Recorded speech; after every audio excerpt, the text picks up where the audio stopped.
Bismillahirrahmanirrahim. Welcome to all of you to second NDRMF webinar, which is extremely important topic. My name is Bilal Anwar, and I'm the CEO of NDRMF, National Disaster Risk Management Fund. First of all, to welcome all of our participants for your time and your excitement and your interest. Our first webinar was a remarkable success in terms of the participation as well as the discussion it generated. So we have taken all the points very, very seriously, and we have actually converted several of them into our working operations and modules. Now, the second webinar, today's webinar, is even more on an even more important subject area. It's about disaster risk financing in Pakistan, managing climate change and disaster risk for resilient development. So what does it mean? I'm just going to take a couple of minutes, and then, of course, our experts and our panelists are going to be taking you through in terms of the technicalities and what is happening in Pakistan.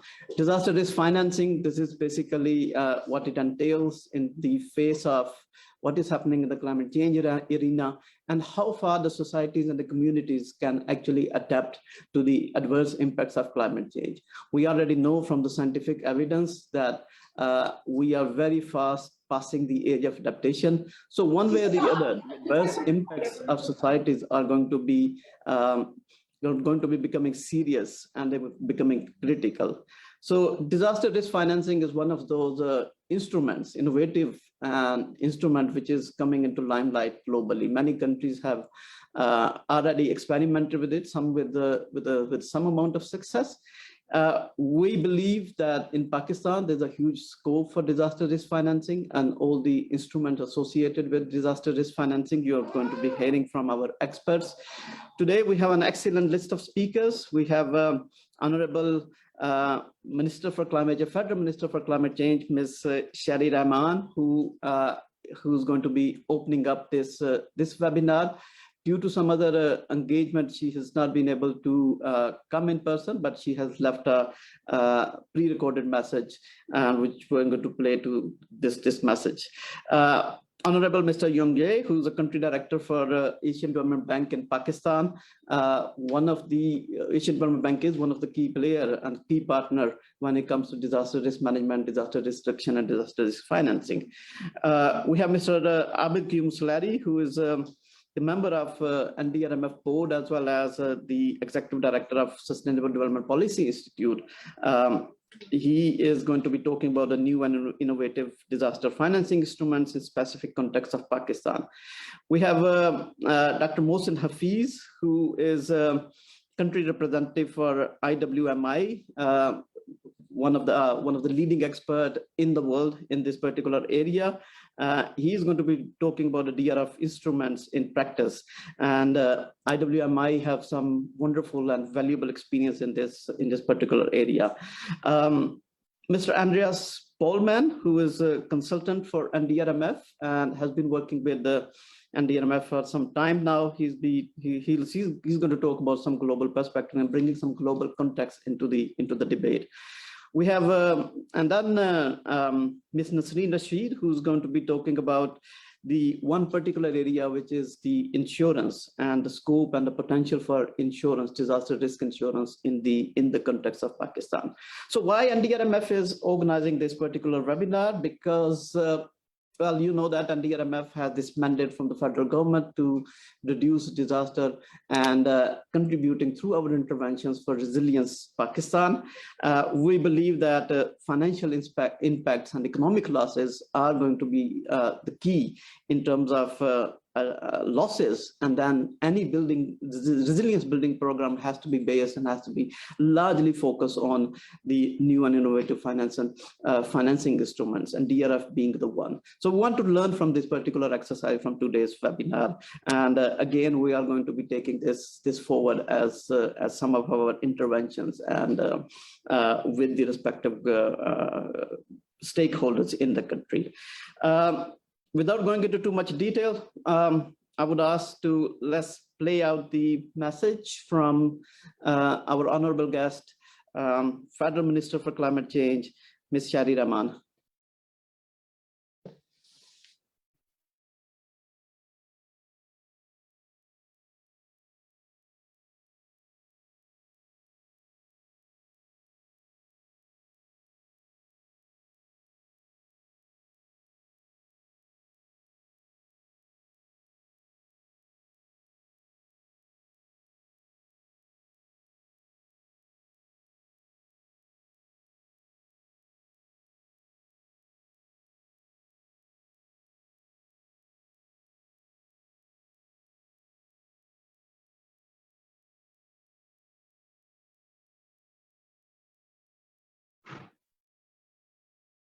Excuse me, this is not audible. Managing climate change and disaster risk for resilient development. NDRMF has been a leader in the field, and we look forward to their capacities for bringing together all the resources, both technical, human, and financial, to the subject, because as you know, Pakistan is in the front lines of not just one but many disasters.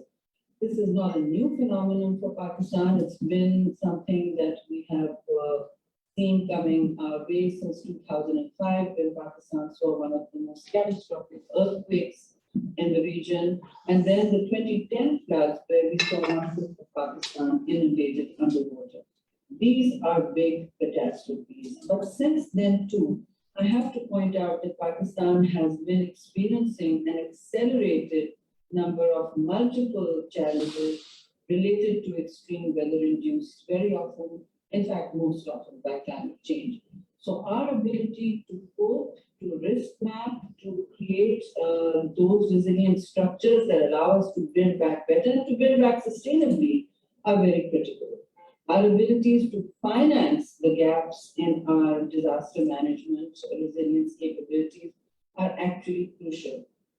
I don't know if you've seen the level of data generated. I'm told that 3 million people are affected by climate-related disasters in Pakistan, but I think that's a very low number. These are ballpark approximations that are thrown at us, and they're generated, of course.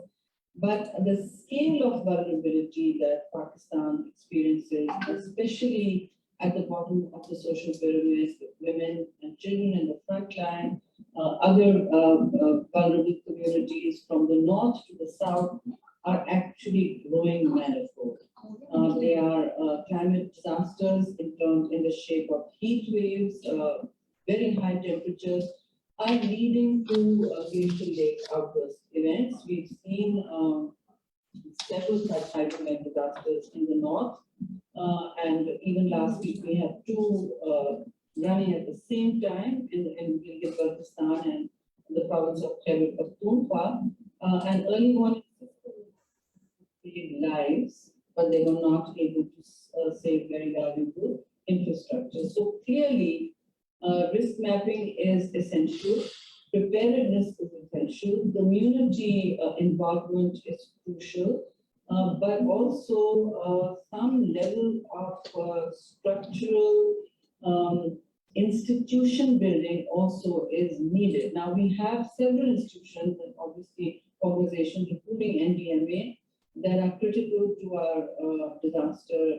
preparedness and relief efforts. In fact, I spent some time with them last week on what I think is a very important simulation exercise of the various kinds of catastrophes and disasters we experience and we could experience in the future, given that every year we are seeing a higher level of temperature. We were in Pakistan, we've experienced in the south, for 3 years running, the hottest temperatures on the planet. This year we saw 50 degrees touching places like Jacobabad, Dadu, and even Tobat in Balochistan. So these are important changes for us to map and prepare for. The point really is that Pakistan does not have the financial resources needed for the level of mitigation or adaptation needed. And right now, I think it's very important, given the resource crunch, that we put adaptation at the heart of our policy. As you know, the federal budget itself is impacted by this, and all the old figures, all the old data very often is overtaken, not just by events, but by new data collections that we see at the international level. And what came to my attention very recently was a report by the United Nations Economic and Social Commission for Asia and the Pacific, which has shown us that the burdens on our health system, the burdens on our infrastructure, the burdens on our food security are going to be almost, I think, unmatched by any other region in the world. And South Asia will be the most affected. And here's their figure. This has just come out 2 days ago. And they have said that South and Southwest Asia already lose an average of $161 billion, $161 billion every year to weather events related to climate change. This is a big number. And why, they also say that were the situation to worsen, which is very likely in all models of climate that we see for South Asia, we would be expected to, climate events would be expected to extract a collective cost of $322 billion. $322 billion would be the collective cost. In monetary terms, while India is expected to record up to $225 billion, Pakistan stands at $26 billion and Turkey at $24 billion. The impact will be felt most in Pakistan, with losses equaling more than 9% of our GDP. That is higher than anybody else. So the magnitude and the scale of climate-related events and their costs on Pakistan, as you can see, are not just exponential, they are quantum. According to the data we already have, which I feel is still insufficient, especially at the local level, what solutions and policy options does Pakistan have? First, I think there is no argument, both internationally and at home, we should continue to invest in loss and damage, data collection of all disasters, and the wider sharing of the data that can serve as a public good, because the benefits of that are enormous. First of all, they make policymakers up to the scale of the loss and damage we potentially could experience, and what we've already seen in Pakistan, and the level of vulnerability this has on all sectors. Now, I have not mentioned one of the biggest climate-induced issues that is often on my mind, in fact, is constantly on my mind, is the loss of water that we are facing, the drought and the desertification of one of our largest rivers, the Indus River, and the prediction by the United Nations that we will be water scarce by 2025, not some distant future, but very much here and now. And so to this end, Pakistan should look to take advantage of innovations and leapfrog some of the phases in development that developing countries have gone through. And I think one of the things we can look at are innovations in information technology, from satellite imagery to social media. These have all been changing exponentially, and they can give us access to better data, and they can also give us access to citizens reporting. I mean, for instance, in remote areas where we have, for instance, drought events, the lake outburst events, communities are very quick to record on their phones, put on social media, and alert others, which is actually critical to disaster responses. But collecting the data, storing it, accessing it, analyzing it, it's also important for us to plan models and risk maps and think of how we need to insure and reinsure, build our insurance and reinsurance and work towards protecting vulnerable and other communities, because urban communities have very different needs from rural ones. Mountain-based communities have, again, very different vulnerabilities, and the south places, the delta regions, face a very different level of enhanced risk that we see on the ground. So I'm informed that NDRMF has taken initiative on data collection, and that analytics drive will help us drive the disaster risk financing instruments that we need to support the growth and expansion of disaster risk insurance. Pakistan, I believe, must also invest in building capacities to risk map and create models based on the collective data on the impact of past events. We don't have enough of those. We also don't have centralized points where the data is consistent across the spectrum between governments, public sector, individuals, everybody. So we do need to have a central data collection point and generate data that has stakeholder inputs and is modeled institutionally across the board. Now, an accurate assessment of current and future risk is also needed, in the context of climate change. And based on that, we can then have informed and effective decision making. Right now, the data is behind the actual climate change. Right now, climate change is moving faster in this region than the data and the models we have, or also the institutional setups that we have for meeting such needs. And lastly, I think we should enhance the ongoing dialogue in the region, as you can see that we are, as a region, impacted very strongly. Without getting into who's polluting more, and those are conversations for multilateral forums, which are very important. But we can explore new innovations in risk transfer mechanisms in the international insurance market. We also need to improve the soft infrastructure that makes the insurance and insurance markets work efficiently for transferring risks in relation to natural disasters. I think we've often discussed the combining of comprehensive response mechanisms comprising private and public sectors, but now is the time for any level of optimizing our resources, financing of catastrophic disaster risk, and also reducing risk at the vulnerable frontline. The private sector is, I think, going to be the future, but the public sector has a critical role in defining the problems, in creating the framework that can receive such finance and build the kind of public messaging needed to indicate the level of risk and vulnerability we face, and how we can look at international markets, whether they're insurance or financing or carbon, for going forward with our legal and political instruments that facilitate any level of adaptive responses.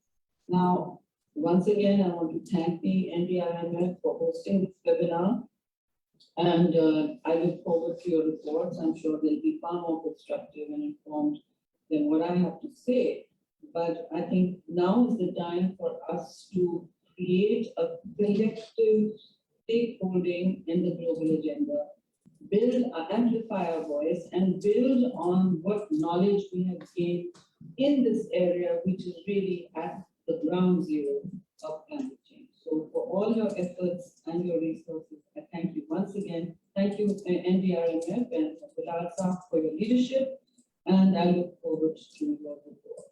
Thank you once again. On behalf of all the participants, I would like to thank the Federal Minister, Honorable Ms. Shadi Naman. She left a couple of key points. We all know that insurance is all about transferring risks, and the industry has established and proven itself for the last many decades, and it can actually play a pivotal role in the disaster risk financing as well. Moving on, we are very much honored to have Mr. Yongji, the country director for Pakistan of Asian Development Bank, one of the leaders in the region, and coming with a very vast background in the climate change as well as in the disaster risk reduction and disaster risk management areas. Mr. Yi has more than 27 years of professional experience in international development, finance, and governance, and he been working on some very key positions within Asian Development Bank. So we're very much honored to have Mr. Yongji. Can we ask for your intervention at this point? Yeah, thank you, Mr. CEO. I hope I'm audible. Okay. Yes, you are. Thank you very much. Good afternoon, distinctive speakers and the participants. ADB is really appreciates the NDRMF for organizing this webinar. As part of its outreach and information sharing initiative with wider set of the stakeholders, I'm pleased to note the federal. So already online. I'm sorry, can you hear me? We can hear you, sir. Please carry on. Okay. So I'm very pleased to note the Federal Minister for Climate Change, Ms. Sherry Redman's interest and support to this event. I have to say Pakistan is one of the most vulnerable countries to natural disaster and climate change. And therefore, the disaster risk management and financing has been a very important part of ADB support to the country. I was asked to introduce ADB's regional experience in disaster risk financing and support to Pakistan. Since I know I got 10 minutes, so I will make this introduction with a short presentation. So maybe next slide, please.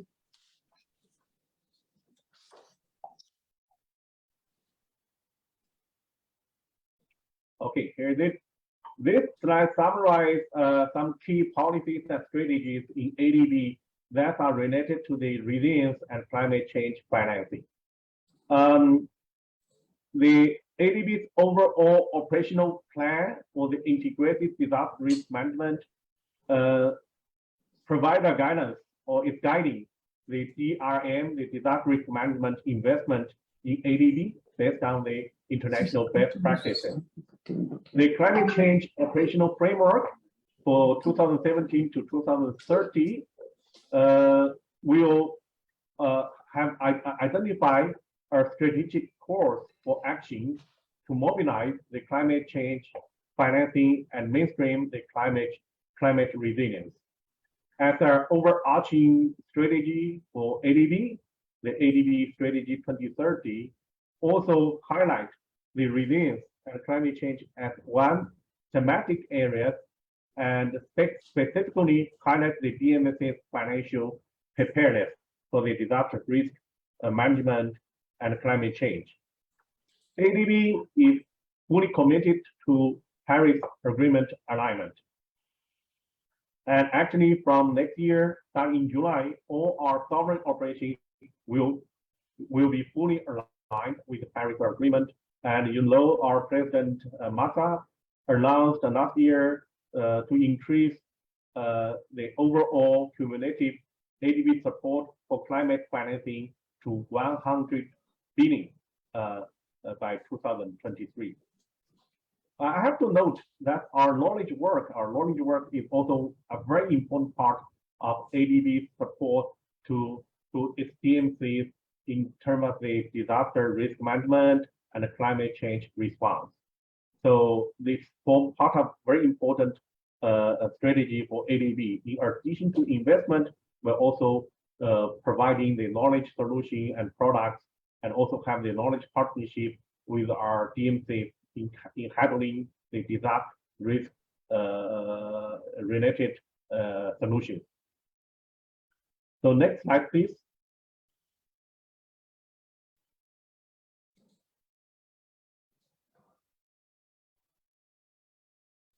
Okay, so the overall goal for ADB disaster risk financing is to seek to enhance the DMC's financial preparedness for disasters as an integral or integrated part of a broader program of work to enhance the disaster resilience of our DMCs. To this end, ADB has developed quite a few instruments which is now made available to our clients, for our DMCs. This includes the contingent disaster financing, or the CDF, the sub-sovereign insurance, the regional disaster risk solutions, and the agriculture insurance as well. So I will not go into the detail of all these instruments. They are publicly available on our website, and our team can provide you some further explanation. Just want to maybe highlight this contingent disaster financing. This is a kind of policy-based support that ADB offers to its clients when it comes to the disaster preparedness and response. Its focus is since it's a policy-based lending, it's a budgetary support to the country, but also linked always with some policy actions and reforms to improve the long-term, disaster preparedness for our particular country. So far, we have loans and grants in about 12 DMCs, covering extreme weather events, the geophysical hazards, and health emergencies. So these are some highlights for this instrument. In adopting ADB support to the disaster risk financing, also applying those instruments, ADB is following a risk layered structure for the simulation, development, and implementation of financially sustainable and scalable strategy, DRF strategy and solution. So next slide, please.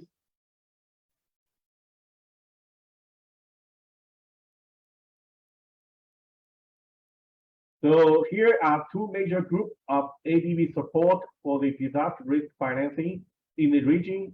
The first group very much is our technical support, advisory services to help the country in the region to strengthen the DRF enabling environment. You can see this includes analyze the country enabling environment for DRF, the assessment of the disaster risk, fiscal burdens, and funding gaps, development of the comprehensive national DRF strategies, and also strengthening the technical knowledge and understanding.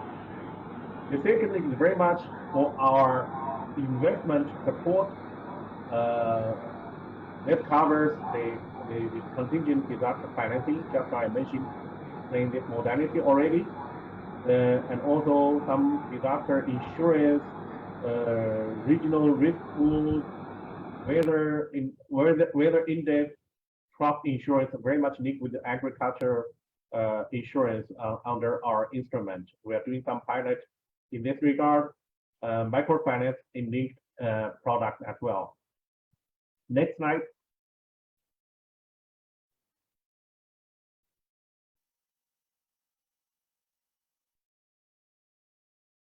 As I mentioned earlier, the Pakistan is very vulnerable to the natural disaster and climate change. Here, I have some statistics here. Since 1997, the country has lost about more than 85,000 lives. And also the disaster has impacted more than 59 or close to 60 million people just since 1997, with a very huge 26 billion US dollar damage or losses. So that highlights the importance for the disaster risk preparedness and financing. Therefore, ADB has been active in this area. So far, ADB has provided a total of 2 billion US dollar support for the post-disaster response. So it's very much reactive rather than proactive over the past since 1997, meaning more than 24, 25 years time. We have provided this through 10 different projects. And now I think we have this flagship project with NDRMF. So we are looking at not only response, but also looking at preparedness. The shift has been focused more on the preparedness. So we are supporting the disaster risk reduction with close to 350 million US dollar in partnership with NDRMF. It is a flagship project for ADB. I also want to highlight under our partnership with NDRMF, we are looking also our quite important support for helping the country to do the quantitative risk modeling analysis, development of our comprehensive national DRF strategy, and possible pilot of one instrument. I think these are very important advisory support we are engaging with the country. Next slide, please.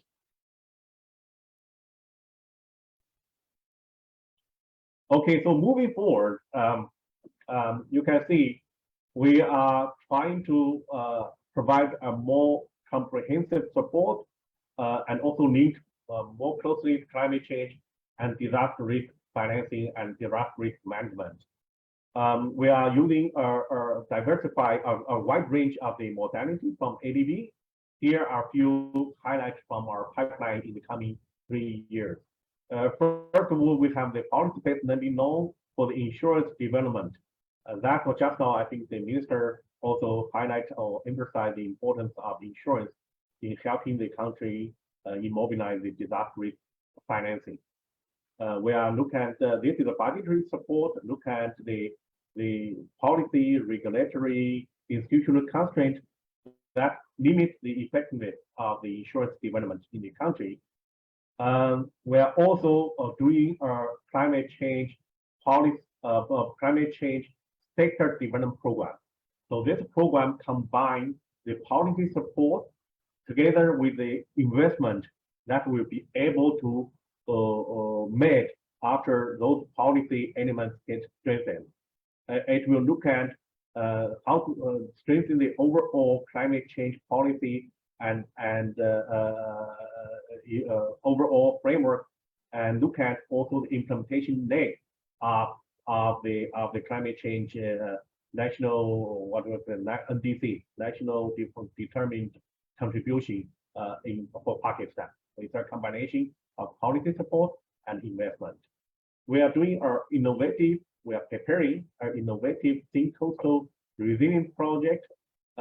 This project will help to enhance the resilience of the coastal community and increasing the sustainability of the livelihood. So you can look at very much some natural-based solution to restore the coastal areas, and also to look at how to mitigate the flooding issue in the area in the project area.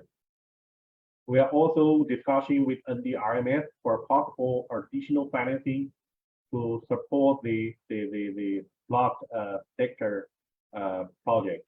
That's the phase 3. We have received the request. We are discussing this with the NDRMF and the government. Next slide, please. So as I mentioned, we see the NDRMF as a very important partner for us in the country. So we look forward to expanding the partnership with the fund, with the NDRMF. It is a government-owned, we see this as a government-owned instrument that already gained much more donor support, and which has also the potential to help the country to strengthen mobilizing and strengthening the DRF or disaster risk financing, and also the climate change financing as well. We are committed to capitalize NDRMF up to $1 billion to strengthen the disaster risk reduction and risk financing for this country. In terms of the non-investment side, in terms of institutional side, we want to partner with NDRMF to further strengthen its instrument, like this cutting-edge innovative instrument for disaster risk reduction and climate change financing. We're looking to enhance the demand side ecosystem for partner organizations to tap into the fund, the NDRMF. We are also actively marketing and exploring the co-financing and multiple and financial partnerships for NDRMF with NDRM as our key national disaster risk reduction and climate change financing platform, which is internationally recognized. So I will stop here, and I look forward that the discussion will be very successful. And I do again want to thank NDRMF for having this very important, critically important topic, and particularly in this event, and bring together a very excellent group of speakers. So thank you very much. Thank you very much. Thank you, Honorable Country Director. And I would like to thank you for all the support which ADB has been extended to NDRMF. And it is reassuring hearing from your side that the 100 million additional financing, which is being negotiated right now in the flood protection measures, and then of course the long-term goal of capitalization of NDRMF up to $1 billion, which of course is very much needed for a country like Pakistan. And I personally and institutionally believe that NDRMF is now fully capable of coming out and implementing the kind of innovative projects which can directly contribute into the resilience building of Pakistan. So thank you very much for your presence and your time. Moving on, we have we actually were intended to have Mr. Abid Qum Sulari, Executive Director of STPI, and but due to another meeting, he's currently engaged. We just received a message that he is not going to be able to participate in person right now, but instead he is going to be represented by Dr. Hina Aslam, again from STPI. Dr. Hina is equally a big expert, a renowned expert in natural resource management, ecosystem services assessment, and evidence-based analysis of policy. So Dr. Hina Aslam is going to be making the presentation on behalf of Dr. Abid Qum Sulari. Over to you, Dr. Hina. Thank you so much, Bilal. Am I audible? Yes, you are. Okay, perfect. Firstly, I have some connectivity issues, so it took me a while to connect as well. So perhaps I cannot switch on my cam. But as Bilal Saab have already mentioned, that I'm speaking on behalf of Dr. Abid Sulari, who is also a member BOT NDRMF. He's engaged in some other meetings, so he couldn't join. But I have a presentation to make in terms of the disaster financing instruments, specifically in the context of Pakistan. So I have a short presentation that is to be shown. I'll just share my screen. Can you all see my screen? Yes, we can. All right. Can you go to the slideshow, please? Yes. Perfect. So before moving on to the specific context for Pakistan, firstly, I would like to thank you to NDRMF to have us here and represent STPI on this topic that is the need of today, while talking about the managing climate crisis that we're all aware and we're all facing the challenges today. So in terms of what could be done in terms of disaster risk financing, what could be the best instruments and mechanisms, I think it's important to understand that where are we standing in the global context and how we can also learn and how we can adapt some practices in the context of Pakistan. So in terms of, to begin with, I would like to give a kind of an overview and background of how the climate change is a global emergency now. What impacts do we have on the economic side, the economy of Pakistan, global economy and the Pakistan's economy, and what is the landscape of the global climate financing while here and in Pakistan? So as you can see that no doubt that we're all facing the catastrophes of climate in the form of floods, in the form of disasters, in the form of heat waves. And as we are all aware that we have set an ambition to reduce them, to keep the temperature of the Earth below 1.5 degrees. That is a picture I've taken from a climate action tracker that shows that even if the ambitious scenario of policies and the targets and the are being achieved by the targets set by the different governments, we are still standing at around 1.7 degrees. So that actually shows that the climate change is happening at an accelerating rate. And we need to not just mitigate, but now it's the time for action. It's the time for adaptation and proper mobilizing the finances to be able to adapt and mitigate the risks. So why is 1.5 degrees important? As I said earlier, we are all witnessing the serious impacts in terms of coral reefs dying. So globally, 70% or 99% of the coral reefs are dying. 6 million or 16 million affected by the sea level rise. So we have these recent reports by IPCC that actually shows the magnitude of the impacts that are likely to be faced by us and the human, by the earth, by the humankind, and having a lot of impacts on the ecosystems, on the services that we are all dependent upon. If you look at that picture and the climate risk index by the German Watch, Pakistan clearly stands at one of the top most vulnerable country in the world. We are, of course, not the biggest emitter, but we stand at the topmost 5 countries who are impacted by the devastating impacts of climate change in the form of floods, in the form of earthquakes, in the form of heat waves and glacier melting and many more.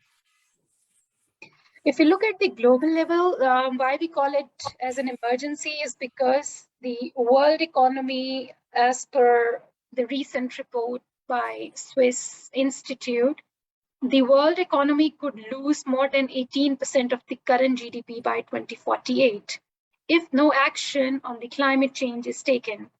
In terms of Asian economy, it would be around 26.5% smaller, while the ASEAN countries could lose 37.4%. That is a quote that I've taken to actually identify the scale of the impact on the economy that are going to be faced by this climate action.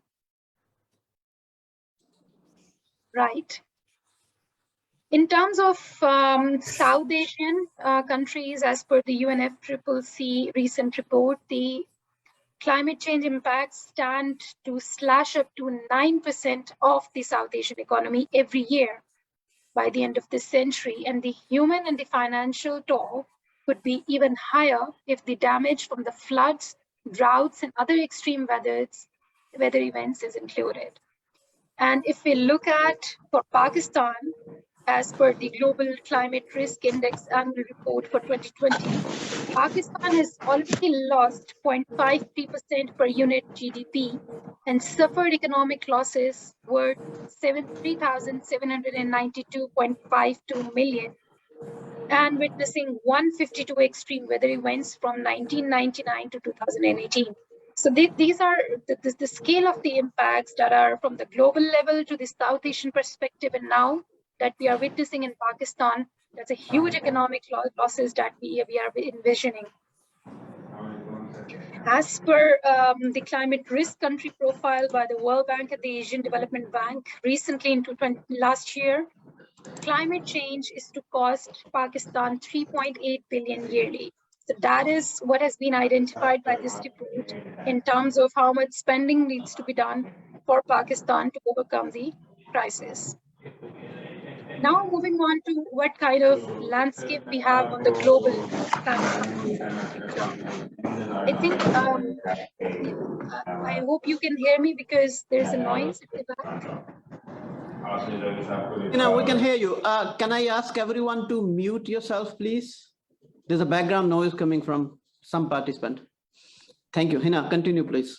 Okay, thank you so much. So we see the bigger contributors in the climate finance, Australia, Canada, EU, France, Germany, Japan, Norway, UK, US, mobilized through bilateral institutions and multilateral institutions. I'm not going to go into very deep detail, but of course, this I'm sure that most of us would have access to the overall architecture that I'm displaying here, that how the climate finance is mobilized on the global level.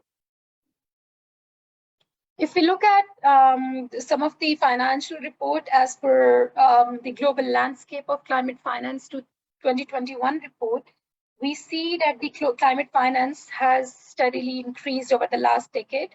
and it will reach around, it should be reaching around USD 632 billion in 2019 to 2020.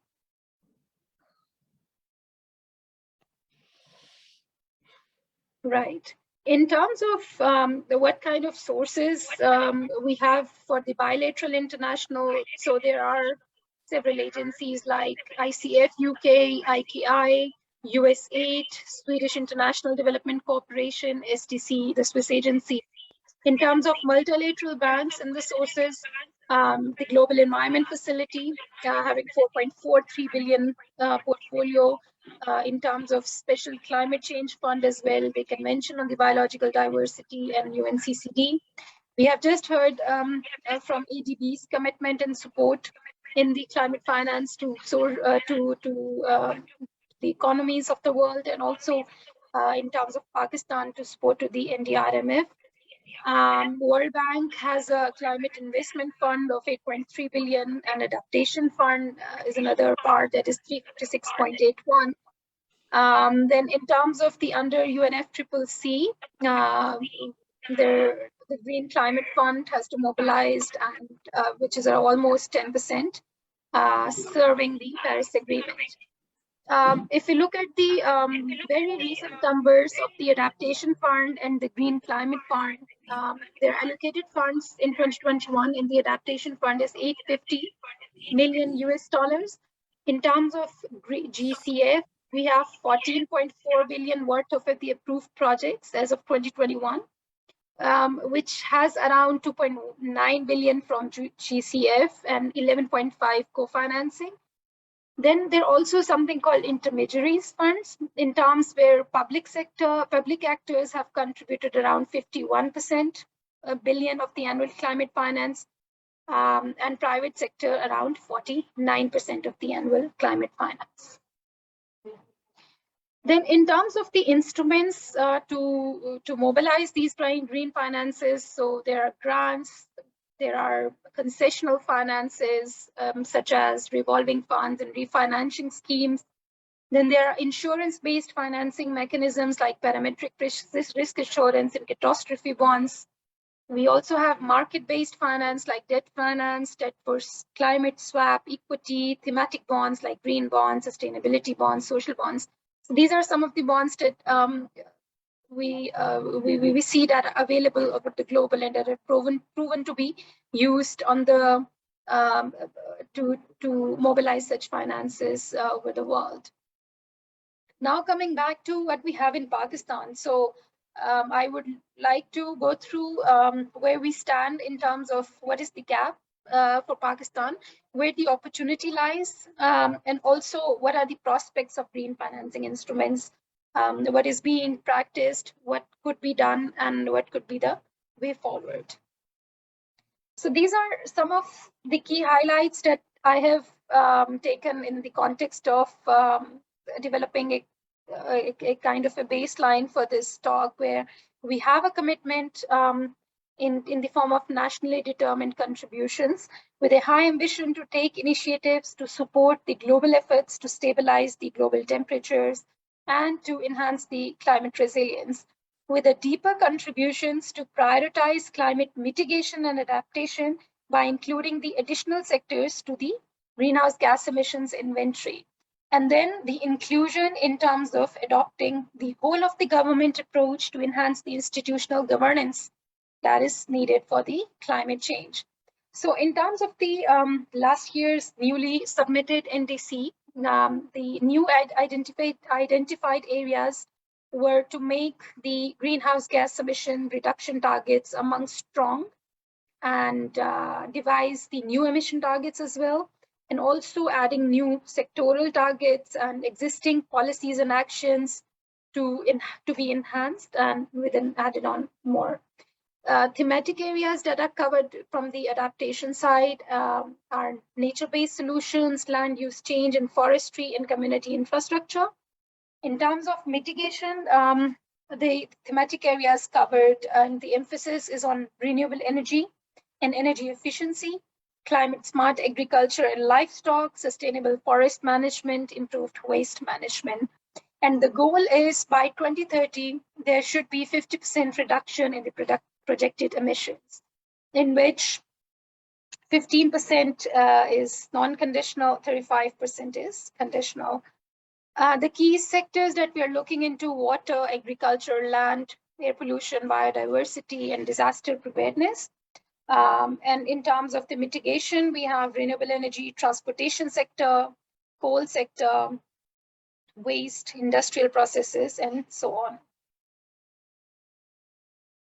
So in terms of what we have in Pakistan in climate finance, so leading through some of the guiding principles to mainstream the climate finance in planning and budgeting processes, and also to create an enabling environment, the role of banking, the role of financial institutions, and the private sector engagement to mobilize such international climate finance to meet the needs, to meet the adaptation and the mitigation needs. I think it's, I'm going to tell a few numbers. So adaptation, we need around 7 to 14 billion per annum till 2050. For mitigation, we need 101 billion for energy transition alone. Additional USD 65 billion is needed to complete the energy projects by 2040. So we don't have a sectoral emissions identified, so that is not included at what targets are to be set and not mentioned in the NDCs as well. In terms of the expenditure, so this is the number that is from 2017 from CPIER report, where the overall spending was around 6 to 7% of the federal budget, and the adaptation was around 25 to 60%, and mitigation was around 30 to 71. The budget allocation at that time was around 314 billion. As per the international climate finance available, some of the funds that have been received and some that are in pipeline. So if we see from the Global Environment Facility, we have almost 234.42 million from GEF, and with also 626.68 million USD in the co-financing. In terms of the special funds, there's around 102.5 from GCF, 121 million in 2020. That is increased from 89 million in June. And from the multilateral bank, 6.4 billion to 2015 to 2020. In terms of intermediaries, as we have also discussed today, that Pakistan National Disaster Risk Management Fund is the intermediary body that corresponds to the country's disaster risk management and climate change policies and the other frameworks to meet the SDG commitments of Pakistan. This is a GCF portfolio across the globe, and if we look at some of the numbers here, it's roughly again around 234.42 that is available for Pakistan from 2020. Some of the completed projects is the readiness activity in terms of National Disaster Authority of the grant 150, then strategic frameworks for engagement within the fund with the preparation of country programs. In terms of identifying and supporting the national entities for accessing and utilizing GCF, it's around 30 million as well. The ongoing Green BRT Karachi, GLOF project, agriculture, climate smart water management, and UNEP building capacity to advance national adaptation process.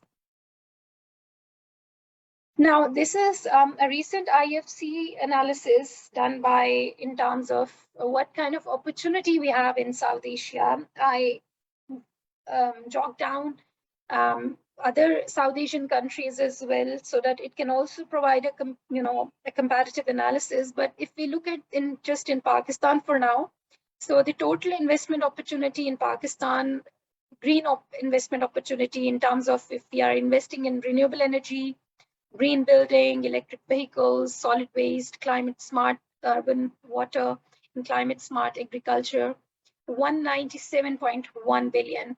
And if you look at the numbers from the other countries, it's far more than, let's say, the others, but in terms of like after India.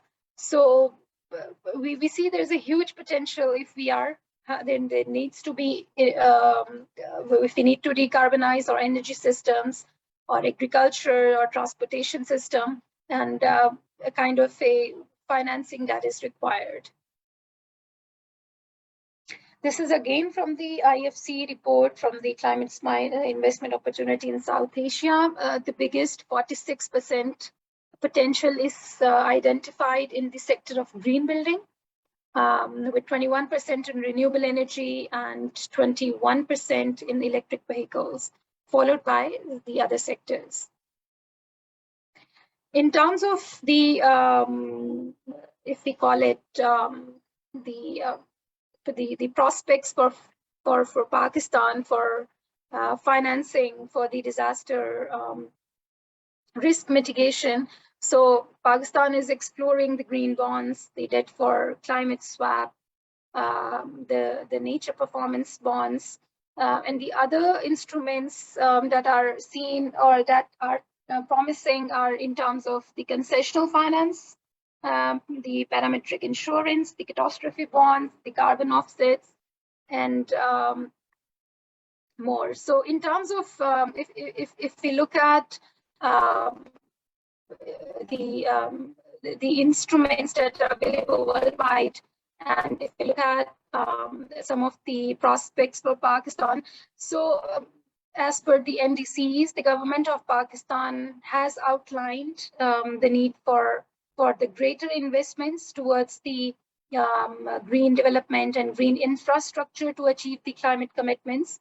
So in terms of, let's say, concessional finance, so Pakistan can meet in terms of the climate action goals by financing using the concessional finance below the market rates finance provided by the major financial institutions such as development banks and the multilateral banks. For instance, it can be applied as grants, some funding, technical assistance to prepare policies for decarbonization. So, but again, yes, the access to these finance still remains a challenge and needs to be worked upon. In terms of the green bonds, this is a kind of a incorporation of these green bonds are a standard practice in finance, and that could really help Pakistan in executing these commitments towards this timely response. So in case of Pakistan, let's say the 10 billion tree tsunami program is chosen to be as an eligible green project. The entire proceeds of the green bond shall be earmarked towards the successful completion of the project. So in terms of that, the government of Pakistan shall not have any leeway in spending the proceeds for any other economic purpose. In terms of debt for climate swap, is basically a variant of debt for nature swaps. And it is something that financial mechanisms to allow the portions of a developing country's foreign debt to be forgiven in an exchange for the commitments to invest in biodiversity conservation and environmental policy measures. So it is a kind of essentially a bespoke deal. So limiting the scalability, but it could be held in terms of the arrangement could be beneficial in Pakistan in case where the use of proceeds is restricted to the conservation targets. Then there are nature performance bonds. Hina, sorry to interrupt you. Can I ask you if you can conclude because we're running out of time? Thanks. Okay, sure. Can you see my last screen? Yes, we can. Yes, so I think I'll go just provide a last way forward in terms of what Pakistan could do, and there is some serious measures to be taken from the fiscal and economic side. So in terms of improving the public financial management through public expenditure and financial assessment, in terms of mobilizing the formulate sustainable finance framework, there should also be legislative support for the NDP, and public investment management system should be taken. So I think I will just lock it here. And if there are any questions, I would be able to answer. Thank you. Thank you very much. Thank you for your very comprehensive presentation, starting from the climate emergency and the devastation which we are facing right now, and which of course is going to be enhancing, increasing in the future, both in frequency and intensity. And then where the financing gaps and what are the new and innovative instruments which a country like Pakistan can actually make a good use of them, given all the challenges and the complexities as you elaborated. Moving on, we are extremely pleased to have and welcome Dr. Mohsin Hafiz, country representative for Integrated Water Management Institute in Lahore. Dr. Mohsin is going to be talking about DRF instruments in practice, and particularly from some lesson learned from the insurance in agriculture sector. Over to you, Dr. Saab, and thank you very much. Thank you, Blossom. Thank you. Can someone confirm I'm audible? You are. Okay, all right. So today, I will be talking about the disaster risk financing instrumentation and practice, and seeing what are the, in agriculture sector, those instruments have been applied, and what are the lessons learned, and how we could adopt those measures in the context of Pakistan. Okay, if we are looking around that in the Asian Water Data Outlook, which is a knowledge product done by the Asian Development Bank in 2020, every 2 years they are producing the product. They looked around the National Water Security Index into the context of the country. And then one of the key interventions where they looked around on that one is what are there the 5 indicators are there. There are the rural household water security. There are also the economic water security, there are urban water security, and then there are environmental water security. And then the 5th is basically the indicator is water-related disaster risk security. And here we are talking about the climatological risk, that's drought, hydrological risk, which is a flood, and then basically meteorological risk, which is storm. And today I will be talking only on this aspect on one of the indicators, 5th indicator on the water-related disaster risk there.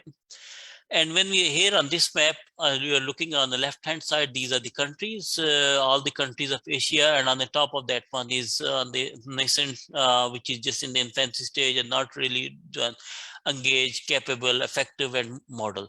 On the top is New Zealand, which you could see that one, they are almost there. They're effectively working. But if you look around the Pakistan is the number 3 from the bottom. And when we are looking around the Pakistan context there, then there is one of the biggest dilemma, the thing is there, but we don't have the climate risk information systems are available at the country level. We have patches of information available, but to deal with the disaster, so we need to have some kind of the products are available that could be providing the information to deal with the disasters across the globe, and then particularly coming to the Pakistan and seeing how that's relevant there. And if we are looking around at the disasters, natural disaster, 90% of all disasters are the water related, floods, droughts, the heat waves, and all sort of things. It's typically, and that has done many damages across the globe. I will not go into the details, but we know in Pakistan, the floods have created a lot of problem, and now the drought is creating one of the major problem there. Okay, what's the IMI tools are there? IMI has developed the risk framework for the disaster. Basically, that has the first thing is we are looking around the risk identify. This is our framework where we are looking at historical hazard data, and analyze it and changing the hazard trend and see what's happening around that one. Then that gives us the idea about exposed asset and vulnerability. Once we know that one, then that will leading us towards the quantification of the risk. Once we quantify the risk, whether it's a flood, it's a drought, any about that one, then we think about that one, preparedness, going to the risk reduction, early warning system, emergency planning and response category. That could be for any disaster, whatever is thinking. And then there is also leading us to the mitigation and prevention, medium to long-term sectoral planning. That's building resilient infrastructure. If you're talking about the drought, yes, we have. If we're talking in Port Har area, the drought is there. What are the other things which could build on small reservoirs or small infrastructure, nature-based solution that could be introducing on that one. Third is, once we identify the risk, once we reduce the risk, then the risk transfer. That could be through the insurance, whether risk management, other emerging product. But all these things, the analytical tool will not work unless we look around the context of the governance, policy, and institutional arrangement. And then as well as also doing the capacity building, gender and youth inclusiveness is also part of the cross-cutting area there. And those things will be able to contribute towards the developing a knowledge product and advisory services. That's where we are working with the NDRMF to develop those kind of products for Pakistan. Okay, what are the things available around in the context of Pakistan in terms of, sorry, let me reduce that one. Okay, so we are talking about hazard and risk assessment is one of that one. We are talking about satellite tools, which was not available 10, 15 years ago, but now the tools are available, smart technology. Farmers are able to have that kind of, get the feedback from farmers, ground truthing on the satellite images, as well as on the remote sensing, and all those tools are really helpful. And then that need to link up into the communities, institutions, and partners to develop different products that they're leading towards sustainable agriculture. And when we are talking about that one, we need to think about risk transfer insurance, digital agriculture management, post-flood recovery to agriculture, and all those things where the big data tools could play an important role. In my following slide, I will give you an example about how we utilize those tools and in the neighboring country in the South Asian region context. Okay, the first thing is about the identifying the vulnerability hotspot for climate change to design the adaptive measure. This is the map of basically showing that the South Asia, but that Sri Lanka, India, and other countries. Typically, on average, if you look around, drought is 70% of the land, flood is 12% of the land in any year, and cyclone and all that frequency, it varies a lot. In some area, there will more, some areas, another year, there will more. And that's one of the most vulnerable area into the South Asian context, or into the part of the world in Asian context. And food security and poverty are long prevailing issues within this region. So what we can do it now with the satellite tools and available, which we can do about the cyclone hazard maps, extreme rainfall maps, flood hazard maps, heat wave measurement, drought hazard maps, landslide maps, and all those ones. I'm here showing those are the pictures, not the pretty pictures, but also the actual analytical tool which we have developed, and those tools have been adopted by the various countries, and then along with this, the government agencies which we are applying. We are doing that on mapping of the floods, droughts, and everything, and that's helping us in multi-hazard drought assessment tools and everything that we are working in partnership with various government, and then how those tools could be applied, and then those will be available. So we are developing the digital atlas, which will be later part of this year, will be available for South Asia. That could be used, providing the information at near real time. But let's say the other one of the product is that on South Asia drought monitoring system. South Asia drought monitoring system, which was originally started from India, but then that scaled to the Sri Lanka, Bhutan, and then also in terms of Bangladesh. Now, what we are doing, we're looking around that it has a 3 strategic pillars. Drought, one is monitoring and early warning. That's where we're utilizing the remote sensing drought indices and indicator that's assessing the vulnerability and impact, looking around the long-term drought records and everything. Now from 85 onward, we have the satellite images are available that could give us the idea about the drought and then the impact related risk assessment. Then that will also guide us the warning, emergency, and relief effort, what have been done into that one, understanding the drought risk, and then the long-term analytical tools and identifying who and what is at risk and why. Then that will help us in mitigation and then the future planning there. And that's where feed into the development, delivery of information and decision support system. We will monitoring the impact of the resilient development. South Asia drought monitoring system is identify the action to reduce the risk and short-term and long-term, and working very well in India and in Sri Lanka. Here showing that one first product is about information and action, where we are looking at agricultural stress monitoring using satellite images, then they're transferring into the knowledge, going to the communities and checking with the communities what they think about that one, whatever the product. That's why I'm showing that the one of the tool in Bahar district, which we applied it. And then that's leading toward the decision. What decisions have been taken by the state agencies in terms of the drought strategies and the knowledge product for decision-making process, whether they change the seed, whether they change it, what sort of the insurance they have changed it, and how that has been accepted in the real world. This is another example which we have done work for the Afghanistan early warning and drought warning system for the Afghanistan, where we've asked the World Bank in the previous time 2 years ago that can we develop a fully automated cloud-based system implemented using Google Earth Engine, because the policymakers, they are not normally, they don't need analytical tools, but they're saying how they could easily identify what are the areas of risk and early drought warning and how they could adopt some of the actions and everything. So we developed on the scalable from field scale to the national level for early warning, early action, and early financing for drought mitigation efforts.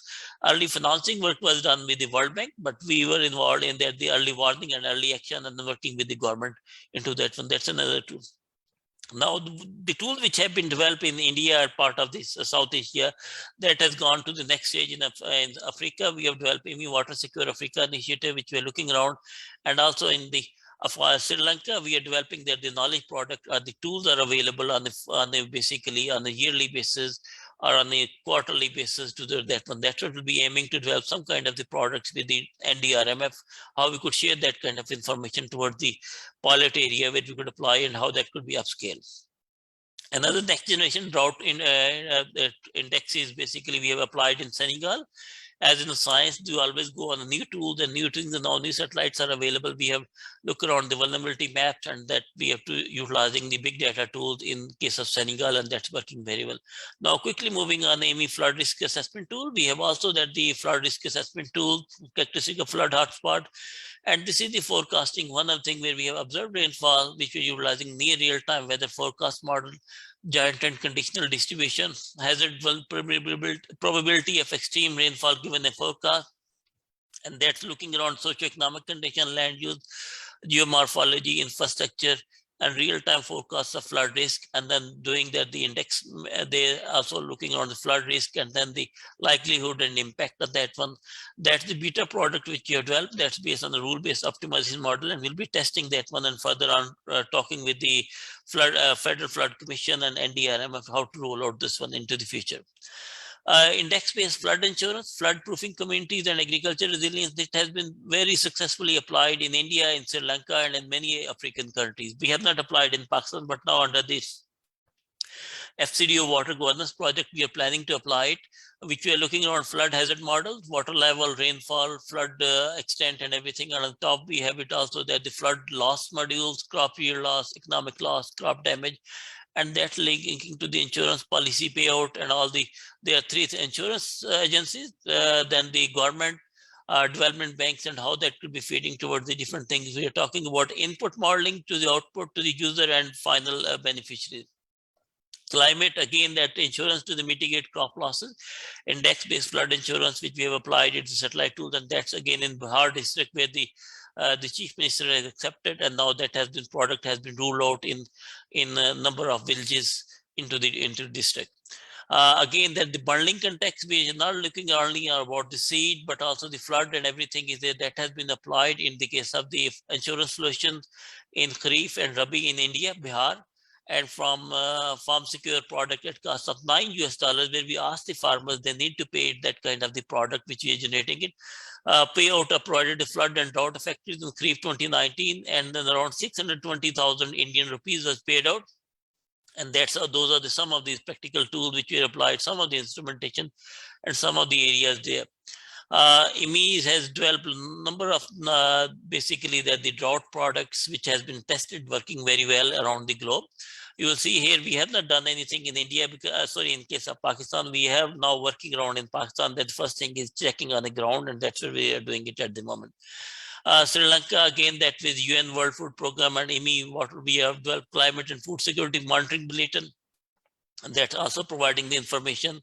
A drought, again, that one preparedness and real-time is taken up, again, that the impact on that one and how that is helping on the crop yield and all in 2 districts there, real-time.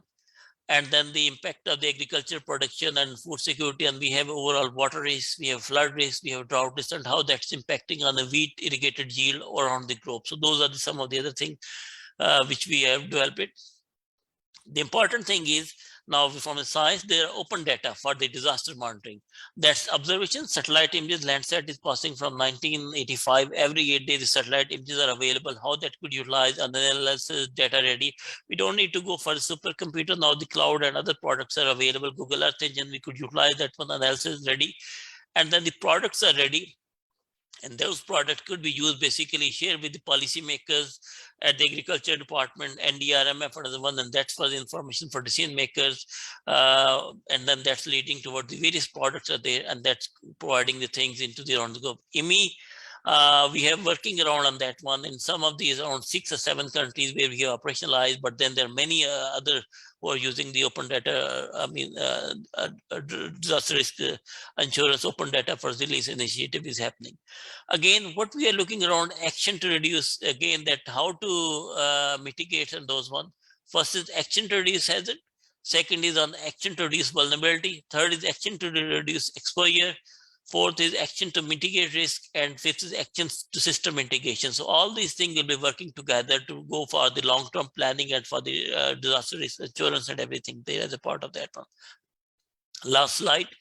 Okay, that we are talking about geospatial data containing that the information on the vulnerability, impacts, climate risk, and disaster risk reduction can assist on climate risk management strategies in Pakistan.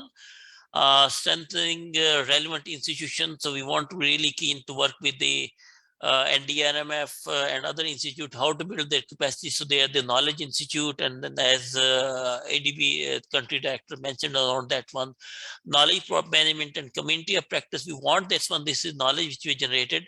So that not reinventing it, but how that could be developing a community of practice with the Ministry of Water Sources, Ministry of Climate Change, and how that could be linking on that one, adding as a best policy dialogue and capacity development, including the South-South learning. South-South learning can be within Pakistan and can be also from the South Asian countries there. We'll be also developing that the water governance on the early drought warning system leading to the crop insurance. That's a pilot project which we are doing it as a part of the FCDO water governance project is there. And we strongly believe that when the developed tools which has been developed, that analytical tools need to be tested and then roll out basically for the agriculture sector and the industry. So thank you very much.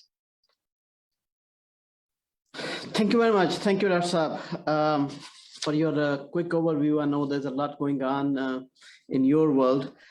You referred to some very important and very interesting points when it comes to the climate risk and hazard and risk data and the kind of technologies which are available out there in terms of undertaking the analysis, and either it's for early warning systems or the hazard assessment or the risk assessments. Just to highlight that, and thank you very much. You referred to the collaboration and the partnership which is evolving between NDRMF and IMI. We are very much looking forward to it. NDRMF is actually working with the support from ADB. We're working on establishing a data center, and that data center is going to be collaborating and synchronizing and filling some of the data gaps which are out there. So we have invested a considerable amount of capital as well as the effort, and we are very much looking forward to establish this database and then being able to come up with the kind of very informative and evidence-based interventions, and then of course support and take support from institutions like yourself. Moving on, we are running short of time, and I see that there's a lot of questions and interaction happening within the Zoom. A number of participants are actually asking a question, and they're making suggestions as well. So which is absolutely wonderful. So we are going to be having at least 15 minutes for our Q&A session. But now I want to bring online Mr. Andreas Pohlmann, who's working for NDRMF right now as a consultant. He's bringing more than 20 years of experience in international reinsurance in mainly in Europe, Asia, and Middle East. And then he also worked in a very similar kind of country, the countries with a similar kind of challenges like Pakistan. So Andreas, can I ask you for a quick intervention so we can have some time for more questions? Thanks. Sure. Thank you very much for the kind introduction. It will be my pleasure. I understood that you will be running the presentation from your end. Okay, it's coming. Yeah. Once again, thank you very much for your kind introduction. My name is Andreas Bollmann and my background is in global reinsurance. I'm involved with the NDRMF in Pakistan since late 2017, first supported by Swiss development corporations, currently by the Asian Development Bank. Today, I will be speaking about global best practices in disaster risk financing, and I will share 2 selected case studies with you. Next slide, please. So we will first have a look at the conceptual background. What are principles for financial protection or of financial protection, and how do natural disasters typically impact the public sector balance sheet as well as the income statement of the public sector? And then we will look at some very overarching principles of designing a disaster risk financing strategy for sovereign or a sub-sovereign. And then I will share very briefly 2 case studies with you. Next slide, please. Let's have a quick look at the principles of financial protection. I can see it's a little bit difficult to read on the left-hand side, but on the right-hand side, you can see what is written over there. First of all, appropriate risk information. We have just heard a presentation of giving us an introduction what Pakistan is currently doing to get in to assess the natural disaster risk, to quantify risk, because without appropriate risk information, it's extremely difficult to take educated decisions. An important thing which is often overlooked, particularly if we think about sovereign disaster protection, so protecting a country, or sub-sovereign disaster risk protection, for example, protecting a state, is risk ownership. We need to first clarify who owns the risk. To give you an example, in my home country, Germany, national highways, for example, are under the financial responsibility of the federal government, whereas smaller roads are under the financial responsibility of municipalities. It's often much, much easier if interests are aligned, meaning if the risk owner is also responsible to pay or to bear the financial consequences arising out of the risk, and also has an incentive to reduce risk. So ownership might sound relatively straightforward and easy. In practice, it's not that easy, and we need to certainly need to pay attention to this topic. Cost of capital, meaning also the cost of different instruments. Insurance is not and should not be the only solution, and is often not the best solution to address risk. Different governments, individuals have access sometimes to different financial instruments, ranging from insurance, but also including debt or taking on a loan to finance the consequences of financial consequences. And sometimes savings, own savings, can be a very effective measure, if available, to address immediate liquidity constraints. So we need to have a good view of the costs of different instruments, the cost of different strategies, that we can also compare costs and find the most sustainable or most advantageous financial solution. Timeliness, a very, very important topic. Imagine a government. If the government has the overarching objective of providing relief funds to the poor and vulnerable population, then probably the money should ideally be there or available the day after the occurrence of the natural disaster event. But for rebuilding power stations, bridges, you might have a little bit more time. And there are certain financial instruments which provide a very high liquidity, so making funds very quickly available. And others, for example, if you have to arrange for a loan, you have more time, but sometimes these instruments can have, for example, cost advantages. Overall, and that's the reason why I very much like the current approach that Pakistan is taking, is the whole approach of assessing risk, quantifying risks, addressing ownership of risk issues, comparing the costs of different strategy, encourages disciplines, because we are shifting from reaction after an event to taking some proactive action. We assume what could happen, and then we decide based on our assumptions, what kind of measures are we implementing today to be ready when the event happens. Because we all know, particularly for climate or weather related events, it's not a question of if they happen, it's only a question of when they happen. The next slide, please. So very quick look at what you're currently doing in Pakistan. In Pakistan, you are currently building a natural disaster catastrophe risk model. Basically, you're quantifying the probability of natural disasters affecting your country. You're quantifying the probability of damage at various magnitudes. For example, what could happen if an earthquake of a magnitude of greater than 7.0 on the Richter scale happens, or what happens if it's exceeding 8.0 in a certain region, which is a very good thing, because having your own natural catastrophe model, you have your own view on risk. Meaning, again, this facilitates informed decision-making on a government level. On the other hand, also, we should not forget that we should also try to understand the fiscal vulnerability of Pakistan. For example, how would a natural disaster affect income or revenue generation on a government level? Imagine if people lose their jobs or if their livelihoods are strained, they would probably in some countries not pay income tax any longer. Corporations that are not producing because their premises are destroyed are typically not paying taxes or profit taxes. So it also affects the income statement or the revenue side of a government. And this needs to be modeled as well. And a combination of the disaster risk assessment and the fiscal vulnerability should enable or facilitate government decision-taking. So we will see, but also, for example, so overall, a natural disaster affects assets. For example, if government-owned infrastructure is being destroyed, the net worth, the value of assets is decreasing, but also it affects the income generation capacity of a government. And this needs to be taken into consideration when designing a comprehensive disaster risk financing strategy. Next slide, please.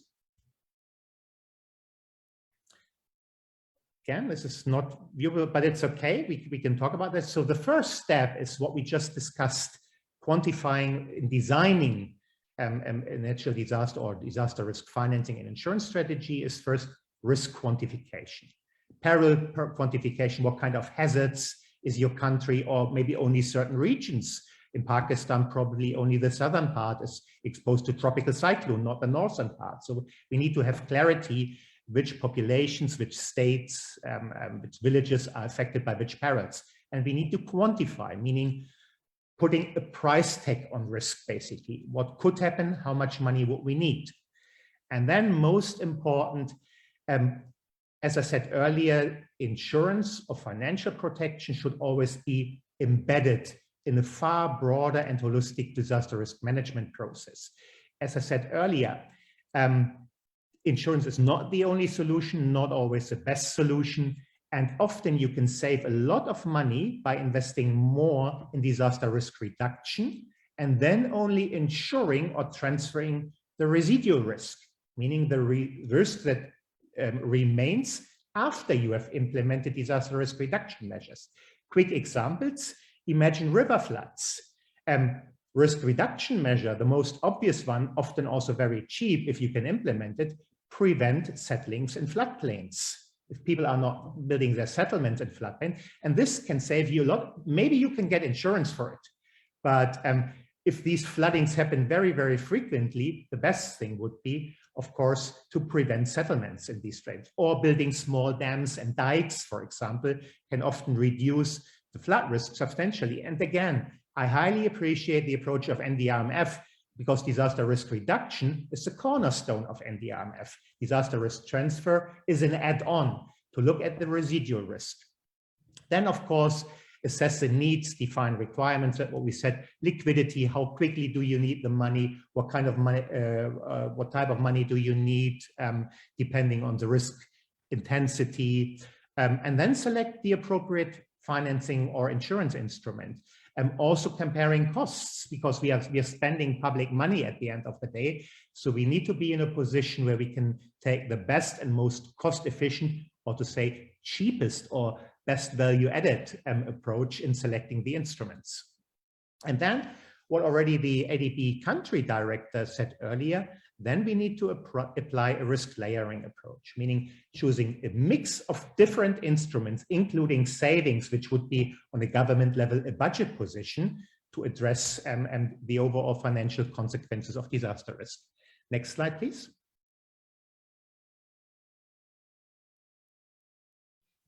Perfect. Okay, I can start with this one. I make it a little bit shorter. You skipped one slide, but that's fine. It's not visible. Okay, you have some. Then do the next slide, please. Fonden is. I like Fonden, even though unfortunately Fonden has been abolished last year in 2021. Fonden was started off as a natural disaster meant of the country of Mexico. Probably this is one of the most well-known sovereign disaster risk transfer structures in the world. Long history. Fonden was established in 1996, so more than 25 years ago, and became operational in 1999. What I like about Fonden particularly is we talked about risk layering. And what we see in Fonden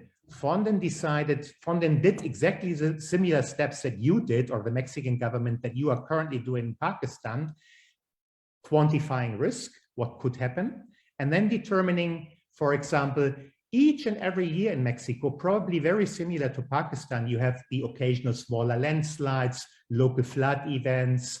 So if you work with the law of large numbers, you can say from highly frequent and low severity events, you have a base level. So each and every year, on average, you need in Pakistan, I just make up a number, $500 million to just address the impact of smaller disasters. So it's not very wise and economically sensible, and does not make a lot of sense to buy insurance for something where you are 100% certain in one form or another it will occur every year. It's best to allocate some savings as an individual, things that happen to you on a yearly basis. Also, the most efficient, not to take on a loan to pay additional interest, but if possible to use savings for that. And then maybe only on top of that, let's say for events occurring only once every 5 years up to once every 50 years or whatever, you could look at an insurance mechanism.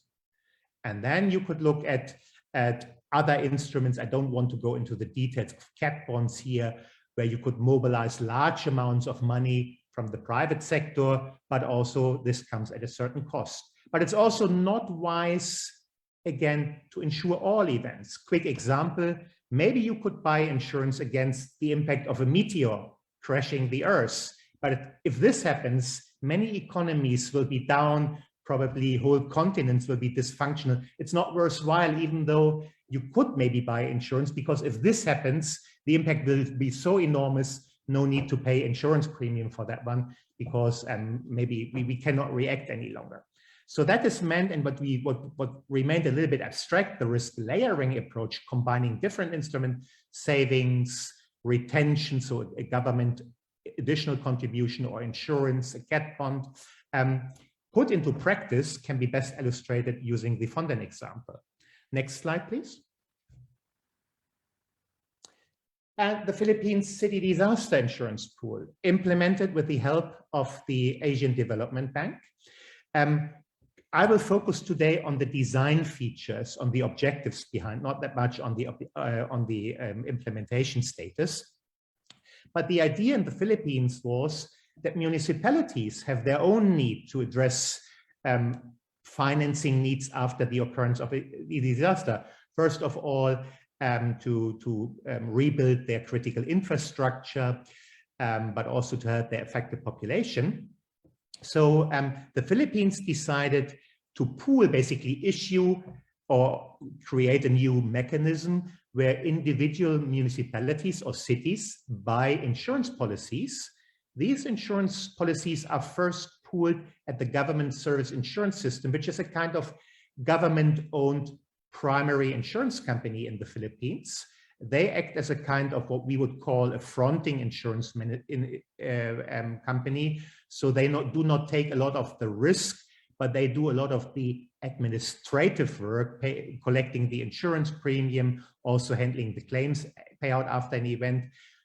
Most of the largest part of the capacity, so in case of an insured event, is being taken over by global reinsurers. And in between, there's a reinsurance broker helping the government or advising the government on risk quantification, risk assessment issues. An interesting approach. The reason why I show this one, Fonden, was on a sovereign level, on a country level. This is what we would call a sub-sovereign level. And this relates to ownership of risk. So it's important to first come, for example, the government of Balochistan or in Pakistan might have their own financial interest. In addition, there's a federal government in Pakistan that has their own financial obligations. And it's extremely important to clarify this right from the beginning. So this next slide, please. Thank you very much. I tried to stay within my 15 minutes of allocated time. I would like to hand back to Mr. Bilal Anwar, the CEO of NDRMF. Thank you very much. It was a great pleasure contributing to this event. Thank you very much. Thank you, Andreas. Yeah, you did stick within the time, and you made a very, very interesting and very focused presentation. Before I hand over to our last speaker, just want to take maybe 45 seconds to highlight a couple of things what we are doing in NDRMF, particularly when it comes to disaster risk financing component. As Andrea mentioned very clearly, that this is not the only instrument which NDRMF is working on. What we believe, or what the philosophy of NDRMF is, building a resilient Pakistan against natural disaster would require a host of a range of instruments, and disaster risk reduction remains the core part of our functions, and an incredible amount of our effort as well as the resources actually goes into the physical work and the physical disaster risk reduction interventions. But what we're hearing, and we very clearly hear from Hina's presentation as well, that the way the kind of disasters and the devastations and the frequency and intensity of disaster which we are seeing right now and which we are going to be expecting. So there is a need for additional measures and the safeguards, and that's where the disaster risk financing component actually comes in. And so this is actually to address the residual risk, as Andrea mentioned, and so this of course is going to play a very important role in DRF, in NDRMF future and in terms of our operations. But at the same time, it does not mean that it's not going to downplay the importance of other core areas of interventions and work. So the second point I want to say, just want to mention, so what we're doing in kind of practical terms, I already mentioned about the database, which of course is going to be filling the gaps in terms of what is out there when it comes to natural hazards and risks and flood and a number of other areas. In addition to that, we are working on disaster risk financing strategy. The first time in the country, Pakistan does not have that strategy. So NDRMF is actually taking the lead and ownership in terms of coming up with that strategy. The draft is already working. Andreas and a couple of other experts who are in this webinar, they are very much helping us in putting together this strategy. So the next few months will be very much working. So I'll invite all our participants to look out that space within NDRMF, and we of course are going to be sharing the different drafts and we'll be asking for your inputs, and as well as we'll be taking our stakeholders into different consultative modes and seek their inputs and feedbacks on the different drafts of the strategy. So these are the few things which are in preparation. Can I ask Nasreen, who is patiently waiting? Nasreen Rashid is one of those experts in country in Pakistan, And she is also working with NDRMF right now, again, on this development of this strategy. Nasreen, can I ask you if you can very, very quickly share your experiences as well as your inputs, so we can go into some interactive mode.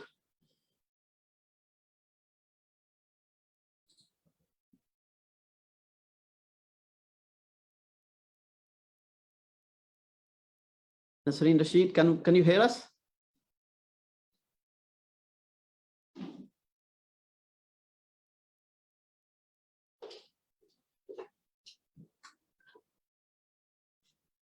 Okay, there seems some technological issues.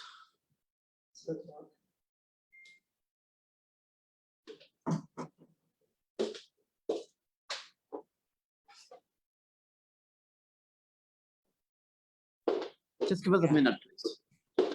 Yeah, can you hear me now? Yes, we can hear you. Yeah, salam everyone. I'll keep my presentation short because of paucity of time. My presentation is Pakistan specific, and it has basically two components. The first one deals with why disaster risk financing is critical for Pakistan and how it can enable DRF insurance penetration, can enable the government of Pakistan to fulfill its liabilities towards the vulnerable populations, and how it can lead to fiscal resilience. Next, please. Yeah. So Pakistan already has a comprehensive disaster risk management regulatory framework. As has been discussed already, DRR and rescue relief and rehabilitation are already being actively undertaken. But DRF, which is one very important pillar of disaster risk management framework, is still not developed. It's, as Bilal said just now, it is in the process of being developed. And why it is critical for Pakistan and what difference it can make. The next slide, please. Yeah. So why is DRF critical for countries like Pakistan? Three main reasons. Number one, as per the latest UN report, Pakistan's climate-induced annual losses are likely to rise to 9.1% of its GDP, the highest in Asia Pacific. Unlike the 2005 earthquake and 2010 floods, which were around 2.6 and 5% of Pakistan's GDP, this 9.1% is very, very high. Number two, the current 39% of vulnerable populations in the country is likely to increase exponentially by 2030. And number three, the insurance penetration, which is a very important tool for DRF, is not even 1% of the country's GDP. So what is the outcome of these three factors? It leads to huge funding and protection gaps. Next slide, please. Yeah, the government retains most of risk on its budget books. And as far as donor assistance is concerned, we don't have access to all the figures, but the data of 2 years, 2015-16 and 2016-17 is just an example to show that although donor assistance contributed between 60 to 80% of the total expenses, compensation paid by the government to the affectees, the government's contribution was not even 1% of the total contribution paid. And however, this donor financing, it has been important, but that also accounts to only between 5 to 16% of total financing needs of the country, and hence this huge funding gap. If we look at the protection gap, the insured losses due to 2010 floods were only 1% of the total losses caused to the government of Pakistan. It shows how much the protection gap is. A very pertinent example, which I always like to mention, is the 2011 earthquake of New Zealand. The total losses caused by this earthquake were 18% of New Zealand's GDP, but the insured losses were 80% of the total losses, thus leaving only 20% of the burden on the government. Next slide, please. Yeah, the insurance penetration in Pakistan is one of the lowest in the regions, one of the lowest in the world. This is last 5 years, 2015 to 2019 data, as we can all see, from 0.84% of the GDP in 2015. In 2019, it was only 0.89%, so it's not even 1%. Next slide, please. Yeah, so it's interesting to note that all underdeveloped insurance markets around the world, whether we look at Africa or Asia or Western Balkans, they have more or less similar demand and supply constraints. For example, the key demand constraints in Pakistan have been low purchasing power, negative perception of insurance sector, low awareness of the benefits of insurance, issues of outreach, etc. However, I'm not going to talk about the demand constraints because as global and regional examples show, that the demand constraints can be resolved if the suppliers adjust their business models to meet the needs of the market and create demand. Therefore, the onus lies on the insurance sector and primarily the regulator to create an enabling environment of increased penetration. A very pertinent example here is the telecommunications sector in Pakistan. There was no need, there was no demand. People were not even aware of the benefits of mobile phones and all of that. But the huge activity conducted by the telco sector to create demand, there was to make people understand the need, raise the demand so much that today in Pakistan, even a beggar on the street has 2-3 SIMs, and he or she knows that the free minutes will be on this SIM and that. So this is how demand can be created by the suppliers. Next slide, please. Yeah. So how can DRF insurance penetration be increased? Let's look at the 4 key steps, all of which can be undertaken simultaneously. Number 1, a national approach, holistic approach towards DRF would enable economies of scale, diversification benefits, and lower insurance cost. Number 2, develop a comprehensive DRF strategy, which NDRMF is developing now, to determine how disaster losses will be financed at the national, provincial, and regional level, for businesses, for property, for farmers, and for household levels. And then which insurance and non-insurance instruments can be most cost effective. For that to happen, a centralized database of historical budget expenditures incurred by the government and losses due to natural disasters. It is critical to quantify the government's future funding gaps.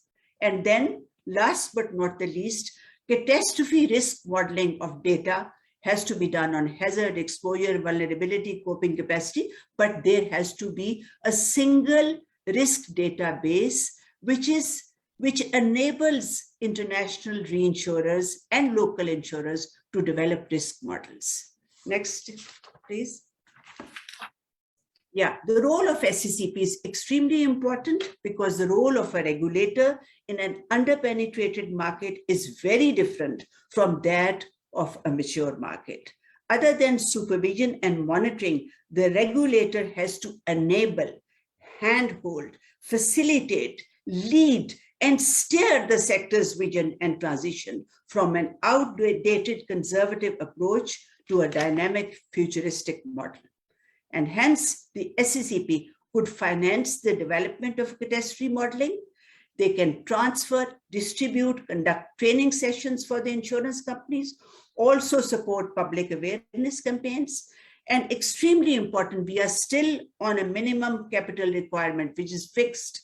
It has to be changed and must be changed to a risk-based capital regime for increased market retention. And last but not the least, in today's world, where artificial intelligence is rapidly overtaking human interventions, sadly, unfortunately, our sector is still working with manual, homegrown systems and processes. Next, please. So I'll briefly talk about the 4 main types of DRF insurance solutions for fiscal resilience. The first is catastrophe, which is property. Most public assets in the country are uninsured despite the legal mandate being given to NICL, a public-owned insurer. Only 1% of private dwellings are insured against natural disasters. Therefore, the reason is that we do not have a public asset registry with a centralized database, which includes geo-reference information that must be developed. And the first step which the government can undertake is insurance of critical lifeline infrastructure like schools, hospitals, bridges, etc., so that rescue and relief operations can be conducted unhindered. Next. Yeah, the second is agriculture disaster insurance. As we all know, 50% of the total 2010 flood losses happened in the agriculture sector. And now with the Ukraine war and the high population growth, this will have a direct impact on food security. Fortunately, a very solid foundation for crop and livestock insurance already exists on a national level, but it works on a flat premium subsidy model. This has to be changed to a market-driven risk management solution, and they can also increase the penetration of this insurance scheme. Next slide, please. Yeah. This disaster microinsurance, which protects the lives, the daily wages, the livelihoods of vulnerable populations, is extremely important. And in Pakistan, a huge opportunity exists to piggyback with Pakistan's biggest social protection program, SAS, which is now renamed BISP, a huge treasure of data on a set of numerous variables and proxy indicators already exists with BISP. This is the first socio-economic registry in South Asia compiled after a national door-to-door survey. So this can be utilized to include a disaster risk financing program in this BISP program. This can shift this huge burden of BISP program from government budgets to international reinsurance markets, gradually build reserves, and therefore also ensure long-term sustainability. Next slide, please. The fourth instrument, which Andreas has also talked about, so I will just take 1 minute or maybe a few seconds on that, to enable the government of Pakistan to have access, quick access to adequate funds for conducting its rescue and relief operations. So peak disasters, peak catastrophe risks like 2010 flood, 2005 earthquake can be and should be transferred from government books. My last slide is very important, so requires your attention. Thank you. Next slide, please. Yeah, some of the major outcomes of increased DRF insurance penetration can be: number 1, the increased risk retention capacity of the market, which right now is negligible, will enable the insurance sector to reduce the fiscal pressure of the government. Number 2, the sector's dependency on volatile global reinsurance markets, where the cost of catastrophe reinsurance is exorbitant. This will gradually minimize. Number 3, the insurance sector will be able to procure over time competitive terms from international reinsurance markets. Number 4, the increased profit generated through higher risk retention can be reinvested to build local capacity and reduce reliance on foreign expertise. And last but not the least, foreign currency outflow from the country will also be reduced. And with that, I come to the end of presentation. Thank you for your patience. Thank you. Thank you very much, madam. Thank you. Very focused presentation and laid out a very clear kind of a pathway. I'm glad to see that the 4 steps you mentioned in your one of your slides in terms of increasing the penetration of insurance or the DRF instruments in the country NDRMF is actually working at taking lead on many of those steps already. And thank you very much for your help, which you are providing to NDRMF. I'm sorry, we are way out of our timeline, but seeing the interest, I would like to have few questions and have a little interaction Q&A session. So anyone who would like to ask a question is free to do so right now. Just introduce yourself and ask the question. Thank you.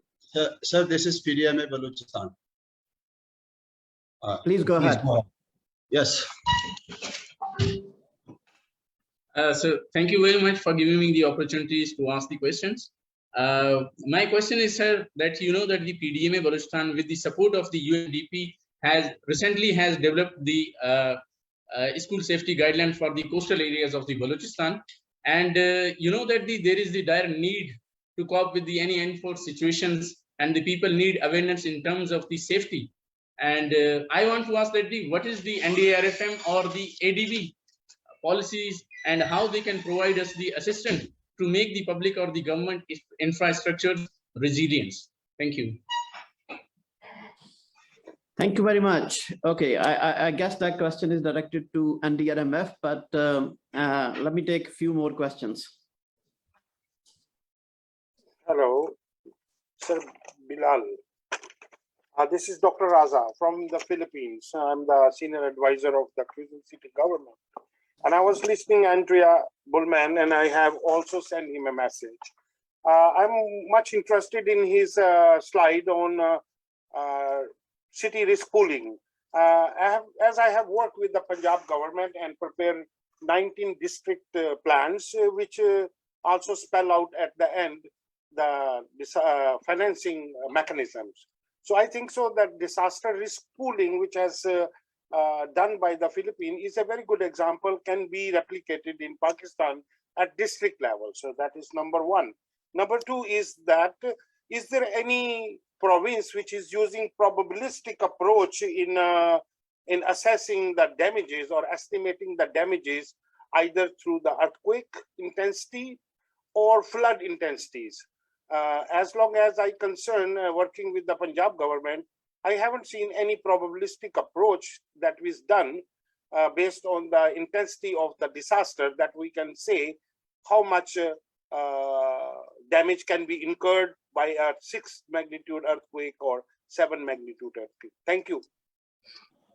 Thank you very much. Let me take one more question and then I'll come to it. Assalamu alaikum warahmatullahi wabarakatuh. It's Muhammad Naeem. I'm project director for UMDS project, Punjab government and ADB initiative. Just wondering, a quick question from ADB guy who has presented this one, and a comment as well, Bilal. IMF is also funding for disaster funding for any package, or we have just only the loan facilities available. Another comment is the ADB is also incorporating disaster financing for its infrastructure projects, or is just they are cooperating with you in data center management, or they will bring the resilience and disaster management in their infrastructure projects as well? Over to you. Okay, thank you very much. We'll take this and then we'll go another round of questions. The very first question from PDMA Balochistan. Thank you very much, sir, for your question. Yes, we have the interventions, we have the programs which are going on in GB and in other parts of the country as well, which are exactly targeted for these kind of measure, which is the system. Protection against the systemic disasters like the earthquakes, and those has been particularly focused on the schools and some other public infrastructure buildings. So this is part of our menu of interventions which we're doing across the country, and I'm sure that there must be a need for such interventions in Balochistan, and we can definitely look into that if a request come from your side to us.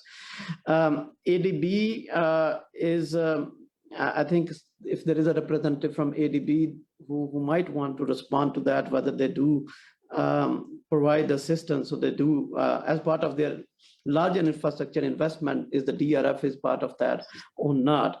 They definitely do it through us. I mean, this is, as I said, and as was explained by the Honorable Country Director, this is part of our mandate.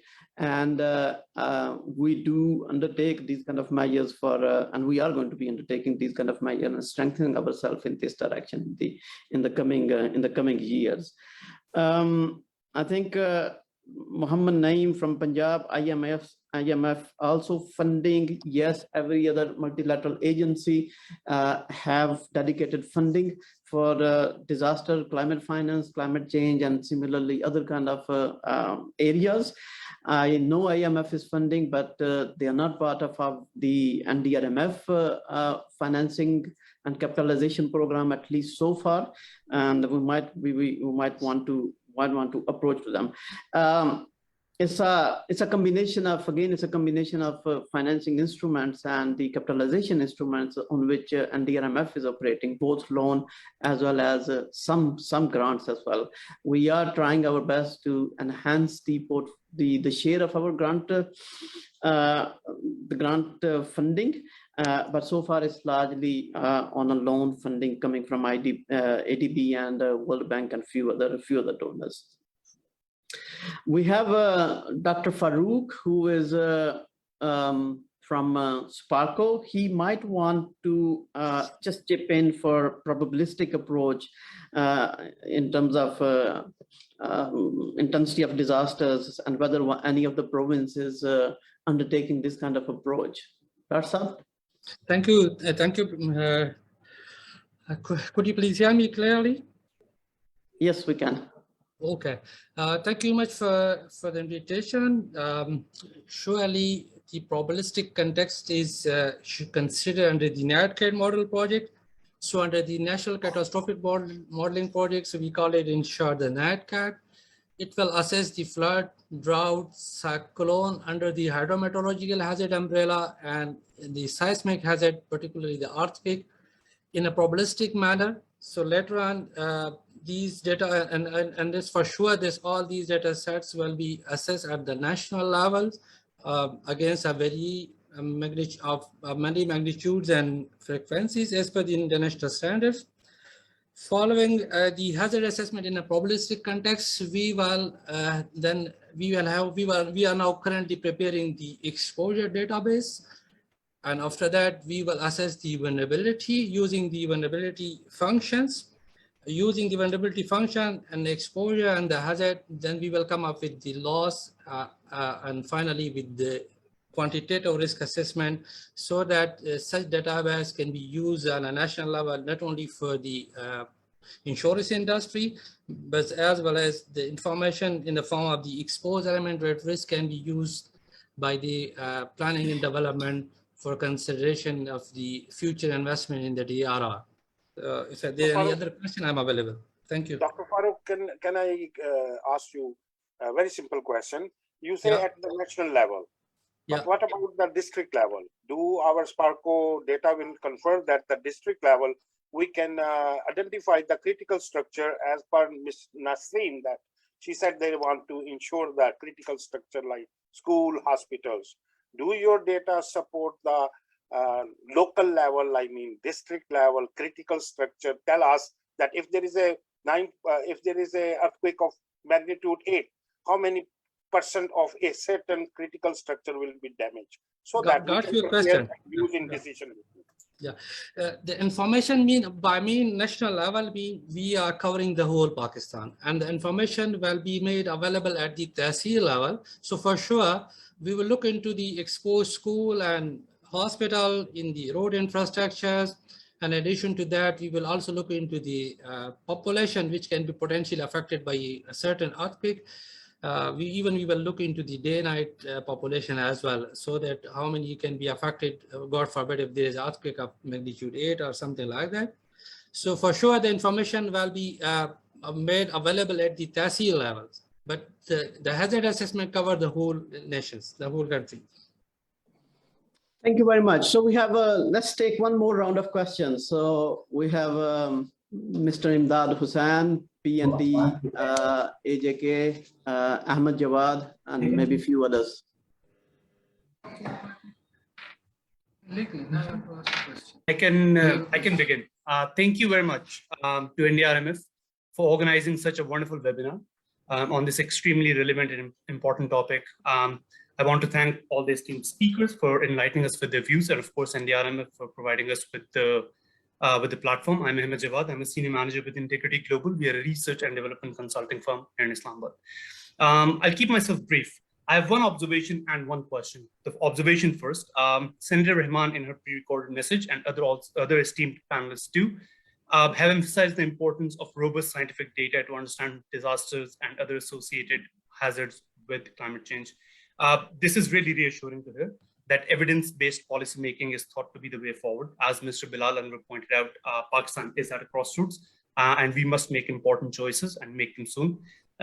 I want to point out and believe that all stakeholders will need to pull their weight together to achieve this for Pakistan. And that would include private sector along with public sector entities, multilateral institutions, and the donor communities. Secondly, on to my question, we have heard from ADB, IMI, and others regarding the disaster risk financing needs and the commitments of different multilateral institutions on a global and Pakistan scale as well. We have also learned that government of Pakistan's financing for DRR initiatives has only been around 1% as opposed to donor community support, which has been much more significant. We also learned that insurance penetration in Pakistan is also 1%. So I'm interested in knowing more about Pakistan's possible strategy to raise sustainable disaster risk financing, that is without leaning on donor support or loans or grants from multilateral organizations. How can we meet this financing gap? Is there a strategy around bringing private sector, commercial banks, and microfinancial banks and microfinance institutions on board to achieve deeper impact? Thank you very much. Thank you, Ahmed Jawad. Who wants to be next? Hello, Assalamu alaikum. Walaikum salam. Nomanu Rashid from Climate Resource Coordination Cell of National Rural Support Program here. I have one question regarding the agricultural insurance aspect of the overall disaster risk financing theme. The major issue that Pakistan faces regarding the insurance sector, insurance of the in the agriculture sector, is the inability of farmers to pay the premium costs. We have like a number of insurance programs running in this country, but none of the programs has been able to achieve its fullest potential because of simply because of the inability of farmers to pay for the upfront premium costs. And in order to tackle that issue, the government is highly subsidizing these projects. For example, if we talk about the Punjab Bima project that has been financed by the World Bank, it has a $300 million financing. The government of Punjab is paying 100% premiums for the smallholder farmers in that case, but still the insurance uptake is very, very low. So even though the government is covering all of the premium costs on behalf of the small scale farmers, the insurance uptake is low. So what could be the way forward? What could be the solution to this problem? Like, the governments cannot subsidize the premiums forever. They also have budgetary constraints. So I just wanted to know what can be done in this regard. Thank you. We have two more questions, I believe. We have Shaukat Ali and Imdad Hussain, and we have PND. Thank you. Thank you. Shaukat Ali here from GCIC. I want to ask from Dr. Farooq, who is mentioning about the project, because it's always challenging to like assess the exposure and vulnerability and also risk from certain extreme events. So what methodology, Dr. Saab, you are using to do this task? Thank you. Mr. Imdad Hussain, just one minute. Okay, sure. Imdad Saab? Sir, are you getting my voice? Yes. Sir, just to make a case that PDMA had submitted strengthening tsunami and earthquake preparedness in coastal area of Sindh province. Sir, since we are requesting NDRMF for issuance of NOL for RFP, which may kindly be expedited at early as possible, so that, sir, we may start working on it, please. This is the request. Thank you very much, Jay. PND, AJ and K. Sir, Last Assalamu alaikum, sir. Ji sir Shafiq sir PND से sir मेरी एक दो queries सबसे पहली बात तो ये I must appreciate for this wonderful event sir and then I must appreciate particularly two presentations, one from STBI and one from International Water Management Institute. Sir, isme my question is and my input is that this disaster risk management strategy formulation is under process. This is a wonderful initiative. This is very much required. And disasters mentioned are mostly related to the climate change. Sir, my question is whether you have, sir, consulted with the National Climate Change Policy and speaking particularly in the context of AJK climate change policy of AJK is there, and we have the sectoral strategies and action plans. And disaster risk reduction is one of the key subjects that we are focusing on these. While preparing a disaster risk management strategy at national level, sir, do you have any plan to have some consultative workshops or such sessions at regional levels, at provincial levels, and particularly in AJK? Keeping in view the national capital of AJK and the importance or the significance of the national capital of AJK in terms of particularly water resource, I think the most vulnerable region of Pakistan is AJK. And in 2018, we have established that climate change and adverse impacts have already started impacting the AJK and in terms of glacial retreat, and we have noticed that almost 1% of permanent ice cover has been retreated in the 17 years, and that's going to affect the hydrology of the rivers and other resources. So my question is that while preparing this strategy, do you have any plan to have some consultative sessions in AJK? First thing, and secondly, whether you have consulted, whether you have reviewed the requirements of the National Climate Change Policy and the climate change policy of AJK strategies and action plans while preparing this strategy? Okay, thank you very much. Thanks for your wonderful questions, very relevant. So before I come to the last question, which is directly to NDRMF, and actually the previous one was as well. So we have two very specific questions. I don't know, Madam Nasreen want to chip in. One is about the scope or the potential for this DRF strategy to be implemented on a long-term basis without the multilateral funding. What we are seeing right now is a kind of an observation from a participant that whatever the legwork, whatever the preparatory work is being done by the financing or the funding coming from multilateral agencies, which might be viable to an extent, but moving forward, moving ahead, what is the scope and what is the potential for it? Second one is very much related as well, which is in the context of agriculture insurance. But the question has been raised that the insurance is 1% penetration, or within the agriculture sector, the penetration is slightly higher, but still very, very low. And the biggest reason being that the inability of the farmers to pay the premiums. So what is the how to ensure the sustainability of these kind of measures and interventions? The third one is for Dr. Farooq Saab about the methodology. So let's start with Dr. Farooq Saab, and then I would ask Madam Nasreen to chip in and anyone else from the panelists. Thank you. Thank you, sir. Let me answer the question of Mr. Shaukat, if I'm correct. Mr. Shaukat, sir, we have prepared the element of risk database, which include the crops on the whole national level for the 2 cropping season. Then we will also, right now we are preparing the livestock distribution for the flood and drought loss estimation and risk assessment. We have the national level road coverage for that, school and hospitals. And in addition to that, we will use the population and house census data for the building typologies at the tehsil level and the number of the household which can be affected by the different disasters. So for sure, we will have a special coverage for all of them. So if there is a special coverage and location, then that it can interact with the hazards, and you can then know, okay, how much is the level of the hazard to which the elements are exposed.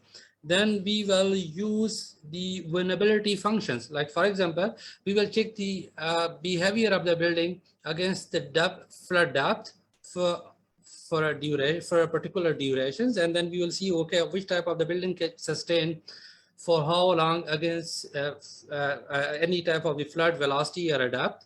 Likewise, we will also look into the PGA values for the earthquake context. So these are the vulnerability functions which are globally used for the quantification of the vulnerabilities. You can say we will get a score like if there is 100% damage, then we will have a vulnerability score of 1, and if it is like a 10% damage, then we will have like a 0.1 score over there for a particular case. So by using these information, then a model will be able to compute the loss and risk assessment against these 4 natural disasters that I mentioned in the beginning. I hope I answered your questions. Thank you very much, Darsa. Madam Nasreen or Andreas, anyone who wants to?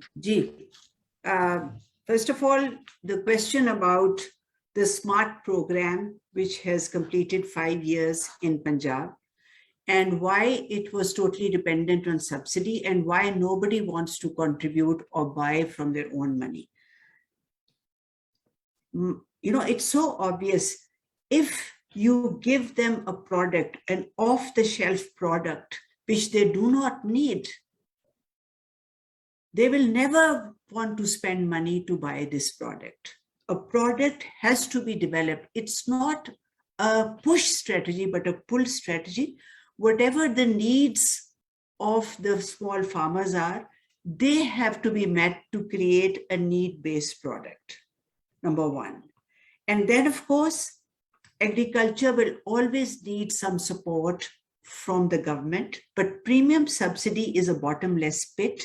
Other countries have progressed from a premium subsidy to smart subsidies, you know, which help in long-term sustainability, market research, technology, you know, seed certification, and so on. This is the answer to the agriculture. The second one about the long-term sustainability of DRF, Pakistan's, you know, without multilateral assistance. I think looking at the huge funding and protection gaps I was talking about and the increasing vulnerability of Pakistan to climate change, it would be premature and misleading to answer this question categorically. However, as a rule of the thumb, the more resources are spent on disaster risk reduction, the more chances of reduced dependence on multilateral assistance. So I hope I've been able to answer these questions. Thank you very much. Thank you, Madam. Regarding the workshops, yes, we are going to be having the regional workshops in all parts of the country and all the capitals, including AJK. Very rightly, you said that the climate vulnerability and disaster vulnerabilities of AJK region are very unique and very particular. So those need to be addressed. Those need to be incorporated in any future strategy which is being developed. So yes, we have taken those vulnerabilities and considerations into the draft of it, and we of course are going to be holding the workshop at the region as well. Similarly, we'll be exploring other options to take the inputs from other stakeholders, not only in a workshop manner, but sending out the drafts and seeking the inputs and a number of other avenues to explore. So I see there's one more question. I was about to conclude it, but there is quite an interest out there. So Asif Sahab. Thank you, Bilal Sahab. Not a specific question, just want to basically reinsure, as you mentioned about some kind of national event, the consultative event. So ADB will offer a technical assistance for this, and we will finance a national level event to support this agenda. And we are quite interested in a sense that we are processing next year a very specific loan for this. So a national level consultation, even on the disaster risk financing strategy and overall disaster, this DRF enabling environment. So we can finance this from the technical assistance, and we would welcome all the participants in today's workshop to basically attend that event and give us very positive feedback. So at least we move in a very appropriate and straightforward direction. And we also need some institutional linkage at the government level. So we would appreciate that today's many of the government entities are present, and we would love to see them again on the national event. Thank you.